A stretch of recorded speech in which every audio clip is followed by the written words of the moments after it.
좀 생소하시고 그런 우리 내용이시라고 생각이 듭니다. 물론 경찰 쪽에서는 좀 내용 잘 아시고, 그다음에 선거청 쪽에서 좀 아시고, 시청 쪽 아시고, 나머지 참 조금 생소할 수도 있을 거예요. 근데 오늘 좀 이 자료를 주제 발표를 두 분의 주제 발표를 들으셨듯이 이제는 물리적인 범죄 예방도 물론 중요하다. 그러나 물리적인 범죄 예방 환경을 조성하는 것을 떠나서 좀 더 승화시켜서 이제는 주민들이 참여하고 주민들이 적극적으로 참여하고 그거를 옆에서 도와줘서 디자인하는 그런 공동체 의식의 함양까지도 생각을 해야 된다. 그것까지만 되면은 범죄 예방이라든가 그런 여러 가지 우리가 우려하는 사회 현상들에 대해서 안심할 수 있다고 생각합니다. 그래서 오늘 이 자리가 정말 뜻깊은 자리이고요. 그래서 아마 주요 언론사에서 보시는 분이 있는 것 같습니다.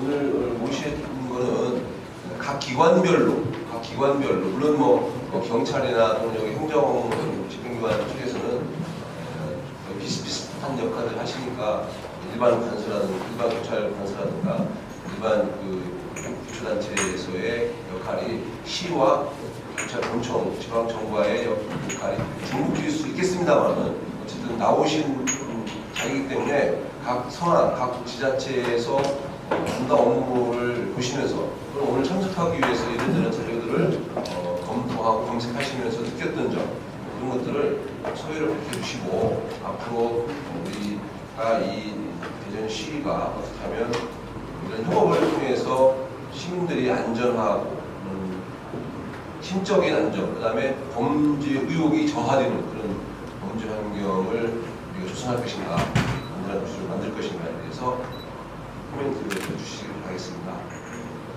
제가 편의상 이렇게 추천하면 좀 해주세요. 미안합니다만 하셨죠? 먼저 우리 경찰청 통합관제센터죠? 예. 네, 사장님. 한번 해보시니까 어떠세요? 지금 쭉 관제를 해보시니까. 여기에 근무하면서 지금까지 이제 느낀 점들은 뭐냐면 이 세트데이 한 부분인데 현재 분석을 해서 우리 경찰관과 협조를 해서 설치 장소를 선정을 해야 되는데 대부분은 그 민원회에서 결정이 되고 최종적으로 그렇게 설치되다 보니까 중복되는 것도 많고 중요 길목을 딱딱 잡아야 되는 부분들이 놓치는 경우가 좀 많고 그런 부분들이 좀 많이 있었습니다. 그 다음에 시스템 센터가 전부 범죄 예방을 할 수는 없지만 현재는 행잡에서 50대 정도를 모니터링 할 수 있도록 이렇게 권고가 아니지만 현재는 약 250여 대씩을 보고 있습니다. 그러다 보니까 어떻게 보면 형식적인 모니터링이 되고 있는 형편이 있긴 한데요. 인력 부분하고 예산 부분이 같이 수반되어야 되는 부분이 있기 때문에 좀 점차적으로 이제 개선이 되겠지만 저희 센터에서 5월 30일까지 약 한 240여 건 관제해서 절도범죄 현장에서 검거를 한 적도 있고 꽤 실적을 내고 있지만 카메라 대수도 워낙 많고 회전도 되고 그러다 보니까 좀 어려움이 있습니다. 앞으로 이제 설치하는 데 있어서 우리 CPO 경찰관들이 적극 관여를 해서 장소를 선정할 때 구청과 같이 협조해 줄 건 가장 중요한 부분이라고 생각을 하고요. 그 다음에 대전시에서 이제 센터에서 그런 데이터가 들어오고 관리되는 것들을 좀 더 체계적으로 관리할 수 있도록 예산도 반영이 되어야 될 부분들이 있고요. 통신융합과가 금년 1월에 새로 과가 신설이 되면서 시스템센터 쪽에 업무를 지금 맡고 있습니다. 그러다 보니 예산 편성도 현재는 안 돼 있고 그러다 보니까 좀 굉장히 어려움을 겪고 있는 것 같습니다. 그런 부분들이 있고 그 다음에 어제 제가 이제 대전시 공원 주변으로 해서 그 화장실 쪽에 CCTV가 비치는 곳이 있는가를 한번 확인을 해봤습니다. 대전에 약 한 350여 개 이상의 공원이 있는데 90대 정도가 카메라가 CCTV가 화장실 쪽을 이렇게 회전을 하더라도 비추는 것들이 일부 있고 고정용으로 비추는 것도 몇 개 있긴 했습니다. 앞으로 이제 금년도 지금 6월에 대전시에서 약 33억 정도를 특별 교부금을 구로 이제 배정을 해서 CCTV가 설치가 될 건데요. 지금 행정예고 단계에 있는 구도 있고 행정예고부터 해서 설치가 진행될 때 이 장소 선정이 지금 대부분이 지금 정해지고 있습니다. 이런 부분도 그 화장실, 공원의 화장실 부분을 비추지 않는 곳들이 있는 곳들은 고정록 카메라라도 하나 얹어서 이렇게 같이 병행해서 할 수 있도록 이런 부분이 필요하지 않나 이렇게 싶습니다. 그 대전지방경찰청에서 이 담당 업무를 하시는 우리 경찰관이 오셨는데 지방경찰청에서의 이 범죄 예방을 위한 여러 가지의 정책 방향에 대해서 좀 설명 좀 해주시기 바라겠습니다. 예, 대전청 생활안전계 권영재 경사입니다. 제가 한 가지만 말씀드릴게요. 지금까지의 경찰이 바라보는 눈높이하고 주민들이 바라보는 눈높이, 지자체에서 바라보는 눈높이가 다 달랐습니다. 그렇게 함으로써 저희들이 정책 추진 방향이 많이 다르게 지켜왔는데요. 지금까지 해왔던 행정 집행이라든가 아니면 경찰 범죄 예방 활동, 그걸 다 떠나서 현재 경찰 쪽에서는 CPO라는 범죄 예방 진단팀, 말 그대로 전문적으로 범죄 진단이라든가 또 대외적인 협력을 다른 창구가 아닌 하나의 창구로 일단 묶어놨습니다. 묶어놨기 때문에 지금 이 자리를 마련해 주신 이영국 박사님 참 고맙고요. 앞으로 추진할 저희 정책 방향은 저희는 이러한 창구를 해놨기 때문에 여기에 따른 세트드 대외 협력 부분에 대해서 지자체에서도 하나의 창구를 해 주셨으면은 주민을 위해서 주민이 안전할 수 있는 그런 사업을 추진할 수 있는 바람직인 방향으로 되지 않을까 그렇게 생각하고 있습니다. 이상입니다.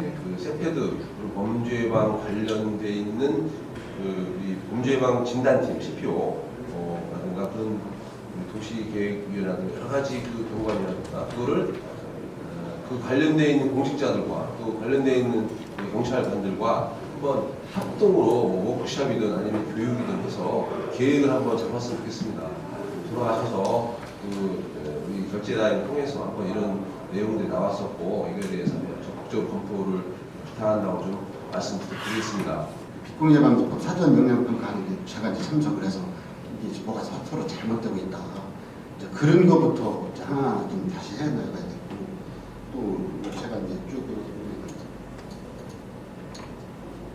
저희들도 여기 이제 담당자들이 왔는데 다 업무가 틀리듯이 팀이 없습니다. 그래서 왜냐하면 공공영역 부분에서 도로공원, 그다음에 공원, 하천, 부서가 다 틀려요. 여기도 또 총괄할 수 있는 부서도 없고. 근데 다행히 저희 시에서는 저희들이 이제 세트에서 전담을 하고 있습니다. 그래서 저희들도 이제 조만간 이제 구청에 어쨌든 간에 각 부서별로 이제 팀이 아니라 담당자를 지정하는 것을 해가지고 그렇게 제가 추진을 해서 적극적으로 거기 주민들이 이제 안심하게 할 수 있는 여건을 조성하는 게 해주고 그다음에 또 저희들이 사실상은 좀 이게 범죄 예방은 과거에서부터 사실상 국가 고유 업무거든요. 제가 알기로 지방자치도 좀 아닌데 지방자치단체에서 주민들의 요구에 시민들의 요구에 의해서 저희들이 이제 관여를 하다 보니까 사실상 국비를 받은 사례가 없습니다. 다른 것으로 해서 받고 있어요. 다른 것으로 받은 뒤에다가 세트드 경영을 가미를 하고 있습니다. 이게 지금 저희도 대전시도 이제 전체적으로 전부 다 이제 12로 투입을 해서 지금 하고 있는데 이게 지금 저희들이 이제 시도 정책 건의 과제로 전국에서 최초로 건의를 했어요. 지역발전 특별회계에 국비 뭐라고 할까 보조 대상 사업에 좀 반영 좀 해달라고 건의를 했는데 국가에서 반영을 해주려나 모르겠습니다. 연구하실 때 그런 것까지 좀 같이 좀 해주셔가지고 국가에서 왜냐면 아까 말씀하셨듯이 세트들은 가장 취약한 지역, 취약계층이 사는 지역에 설치가 가장 우선되어야 되는데요. 거기에 구청에 보면 재정 세력도가 무지 약합니다. 구청에서 매칭 돈으로 할 힘이 없어요. 사실상 고려합니다. 그러다 보니까 예산에 여유가 있는 좀 그래도 좀 여유가 있는 뭐라고 할까 소득계층 높은 그런 데서 매칭 돈으로 국가에 많이 따가고 있습니다. 그런 것도 좀 반영을 좀 그다음에 아까 우리 저기 지자체 교육 세트도 안 받고 있다고 해서 받고 있습니다. BS 평가 성과 때문에요. 다 의무적으로 받고 있습니다. 근데 받고는 있는데 자기 업무가 아니다 보니까 조금 이제 그 실질적으로 느끼는 강도가 떨어지는 좀 실제 다 받고 있습니다. 그다음에 저희들이 아까 이제 강 교수님께서 말씀하신 유지관리 및 지속성, 저도 정말 공감을 합니다. 왜냐하면 공원 지역 같은 경우 아까 가지치기를 하셨다고 하면 상대적으로 저희들이 너무 많은 욕심을 부리거든요. 공원 조성 같은 거 할 때 여기다 이쁜 것도 뭐 설치하지 하니까 은폐, 사실상은 세트들은 은폐 장소가 많지 않고 아주 트여야 되는데 은폐 장소를 너무 많이 만들어 놓은 거죠. 이쁘게 만들어 놓은 거. 실질적으로 외국에서도 가시면 유료 공원으로 관리하는 지역은 그렇게 잘 조성을 하지만 우리 공공공간에 보면은 지하구죠. 이제 가지 땅부터 첫 번째 가지까지가 좀 높아서 밑에서 보면 잔디밭을 해가지고 쫙 보이죠. 자연적 감시. 그러니까 그런 데는 유지 관리도 나중에 생각해서 편하고 풀만 하면 되니까 이제 그런 것으로 이제 섹터드가 가야 되지 않을까.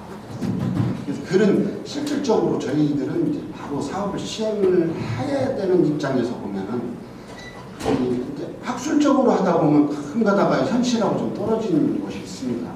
이런 현장 얘기를 들어서 우리가 보면은 지금 은폐할 장소가 조그만 상치공원 같은 경우 보면 어두워가지고 사실상 그런 데도 많고 그러다 보면 또 너무 밝게 하면 또 환경단체가 나무가 생육이 안 된다고 하고 사실상 이제 그런 경우가 있습니다. 그래서 밑에 해야 되고 그래서 저는 이제 공공영역, 민간영역 딱 구분을 지금 제가 그렇게 하고 있습니다.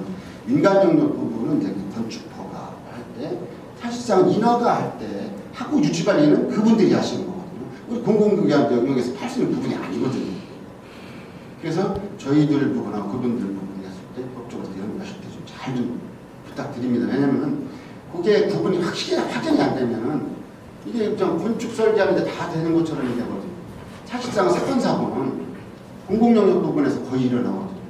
근데 지금 상업지역도 안에 들어가기 전에 이미 바깥에서 다 세트가 적용되어 있다면 그 안에 들어가서도 못하죠. 아까 뭐 디자인도 말씀하셨지만 저희들도 디자인, 우리 도시 경관과에 이제 저희들이 디자인도 도로 부분도 이제 너무 다 사람들이 욕심을 부리다 보니까 이 자기 그가 관리하고 있는 시설물을 뛰어나게 하기 위해서 옛날에 신호등 그대로 노란색 막 하고 자전거 도로 빨간색 칠하고 막 그랬거든요. 그 공공 디자인이 사실상 저희들도 잘못했다라고 각성을 합니다. 왜냐하면 저체도에 약간의 그 원색은 피하고 그래서 서정적이고 정서적이고 사람들 마음을 원하게 만들고 여기 뭐 많이 파란 걸로 하게 되면 사람 마음이 들뜨듯이 그런 것 자체도 저희들도 하기 때문에 약간 뭐 하고는 싶어요. 하고는 싶은데 실질적으로 자료가 많지 않다 보니까 저희들 물어보면 이제 뭐 현장 인터뷰를 한다든가 보면 자기 그 개인적인 그 인식이 생각이 많이 반영돼서 이 저희들도 어찌 할 수가 없더라고요. 그래서 먼저 번에 이용복 박사님한테 여쭤봤더니 자료도 뭐 112 신고 자료는 저희들한테 뭐 제공을 해줄 수 있다고도 말씀을 하시대요. 맞습니까? 실질적으로 저희들 관할 서별로의 사건 사고는 뭐 그건 공개 대상이라 하지만 저희들이 왜냐면 지금 국민안전처 생활안전지도로 보면은 이 길거리 관련 색이 있어요. 진하게 어디는 사고 위험지고. 근데 사건 사고하고 이 세테드하고는 또 약간 틀리니까 똑같진 않습니다. 그래서 그냥 정말로 아까 이렇게 말씀하셨듯이 뭐 저희들도 원하고 있으니까 뭐 워크샵 한다든지 뭐 한다고 하면 저희들 많이 적극 동참하겠습니다. 감사합니다. 놓쳤던 부분들을 이제는 놓치지 않기 위해서 한 파트 담당 업무를 관장하는 그 부서만이 아닌 각자 기관에서의 보는 시각 각자 기관에서의 갖고 있는 식견들이 같이 어우러져서 공유를 하면서 공통분모를 찾아가는 그런 과정을 하기 위해서 오늘 첫 걸음, 첫 자리를 마련했습니다. 앞으로 함께해서 계속 이런 자리, 이렇게 의견을 교환하고 공유하고 공통분모를 찾는 자리가 계속 됐으면 좋겠습니다.